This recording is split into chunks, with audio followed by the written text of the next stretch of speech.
Good morning.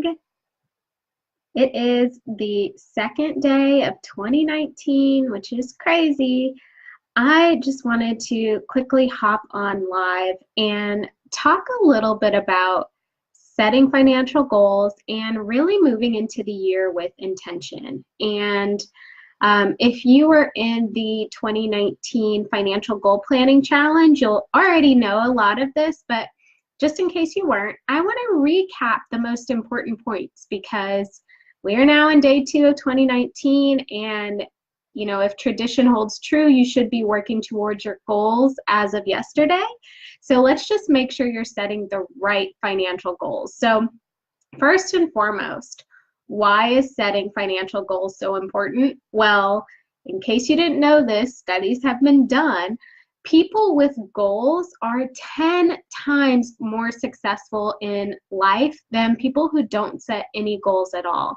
And more importantly, people who take it a step further and actually write their goals down are 3 times more successful than the people who are 10 times more successful than the people without goals. So setting goals is definitely an important recipe for success in life and achieving those goals. But writing it down, writing your goals down, is also very important and a key factor in making your goals come true. And then why is setting financial goals so important? Well, you know why setting goals is so important in general, but financial goals are so important because we need money to survive. We need money to live. We need money to do what we want.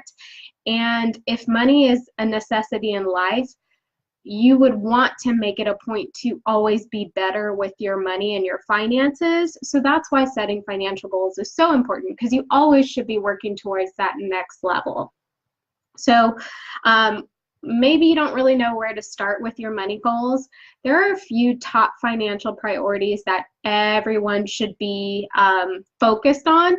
So those are paying off debt. So paying off debt is a big one. And saving for emergencies. So let's say your goal is to pay off debt. You have credit card debt and you're paying interest on it. Well, you would want to start by having $1,000 at least saved in some close by savings account for emergencies, because you don't want to focus all your energy into paying off debt and then something happens, throws you for a loop, and then you have to resort to using that debt to pay for it. So having your $1,000 saved for emergencies will do you very good. Let's say you don't have debt. Then your goal should be to save 3 to 6 months worth of living expenses as your emergency fund. So paying off debt and getting an emergency fund are top priorities for everyone. I don't care who you are. I don't care how much you make. You need those things. So let's talk about the best way to go about setting your financial goals. This is my goal setting process. I really went through it in detail on the goal planning challenge, but I'm going to quickly go through it here. So you want to start by focusing on 1 to 2 main goals for the entire year. So you don't want to spread yourself too thin by having too many goals. Just narrow it down to 1 or 2 that you really want to work on.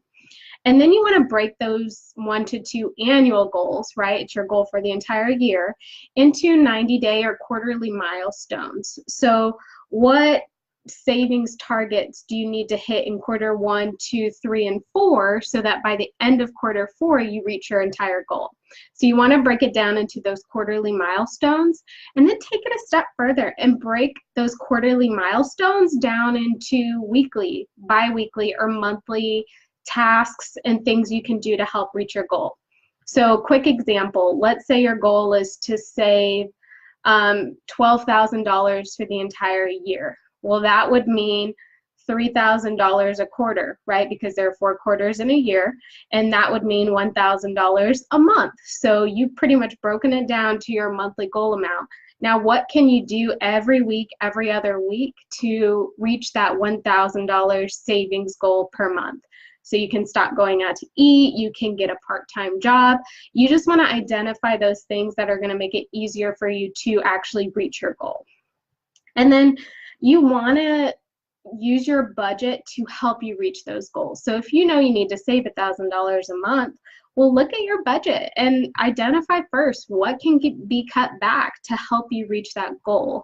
If you can't cut back enough to save $1,000 a month extra, then you need to go get another job, or you need to bring in money some other way to compensate for the difference between your cutbacks and what you still need to save to reach your goal.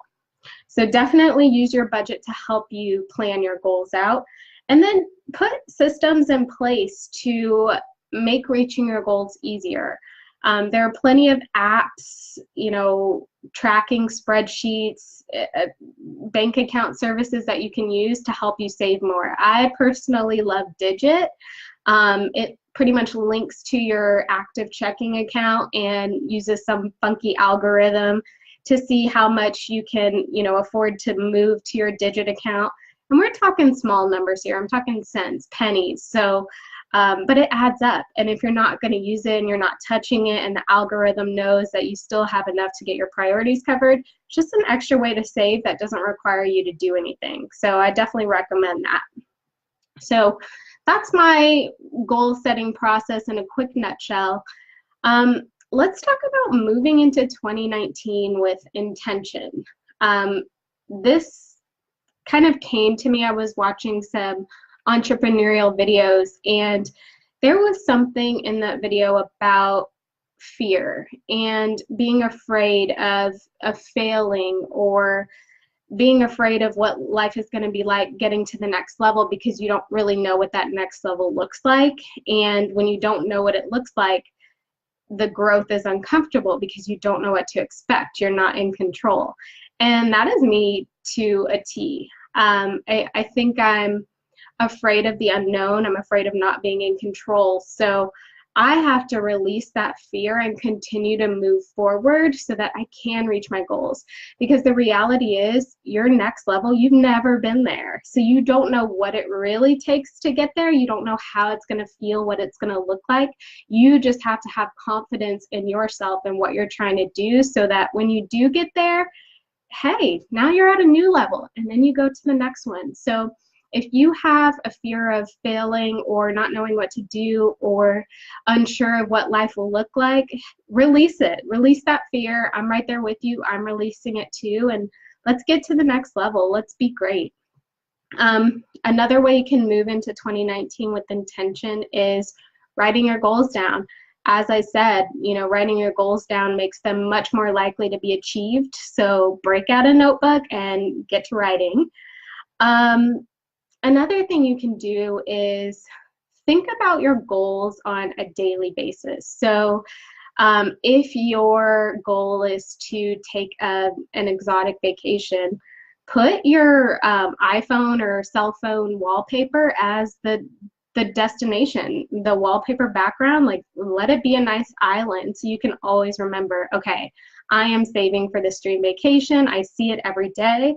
Or you can, use a vision board, write a Post-it note and put it on your computer.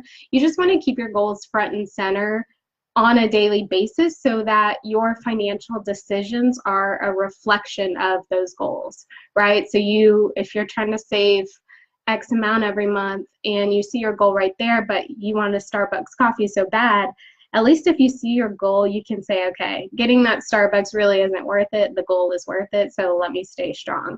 So you want to keep your goals front and center. Another thing you want to do is surround yourself with people that can help you reach your goal, or are also working towards a similar goal. Basically, people who aren't going to hold you back. So if you have that one friend that always loves to go out to eat, and that's all she cares about, that's fine, but it may be time to separate yourself from her, at least until you reach your goals, so that you can get where you need to go. Some people don't get it, and that's just the reality of life. Some people don't get it, they don't care, they don't set goals for themselves. Nothing against them, that's fine, but that should not hold you back. So definitely surround yourself with people who will help you reach your goal, or inspire and motivate you to reach your goals. And then lastly, journal on your goals. I mean, you should have them written down already, but maybe on a daily basis, pop open a journal or pull up a Word document on your computer and type your goals out, write your goals out, and, you know, write out what life would feel like when you get there. What could you do today to help you get there? What mindset do you need to have to get there? Just write it down, you know, really journal on it, think about it. What would life look like when you reach them? What does life look like now, and how will it be different when you reach them? Just write anything you can down about your goals and how they make you feel and how good life will be once you get there. And you know, I think those are probably the best ways for you to really be intentional with your actions and decisions to help you reach your goals in 2019. So I'm excited for you and your goals. I'm excited for me and my goals. And yeah, so I just wanted to hop on real quick and share that. If you need a budget for 2019, which should, you know, you absolutely should have a budget, but if you don't, top priority is getting one. I'm doing 20% off all services through January 15th because I truly believe in the power of a fresh start. It's a new year. Take advantage. I have the link in the description if you are interested. You can also schedule a free consultation with me. If you're struggling in your finances or something's just not quite working, let's talk about it. Let's figure out what you can do next to improve your situation. So with that being said, I'm sure you guys are at work or busy. It's a Wednesday, which is kind of weird for the second day of the new year, but is what it is. I'm going to let you go. Do not hesitate to say hi if you're watching the replay, or drop a question in the comments, and I will definitely come back and check. But I want to wish you all a wonderful, prosperous, successful year. Set your goals and stick to them, and I will be seeing you in the community. Bye, everyone. Have a great day.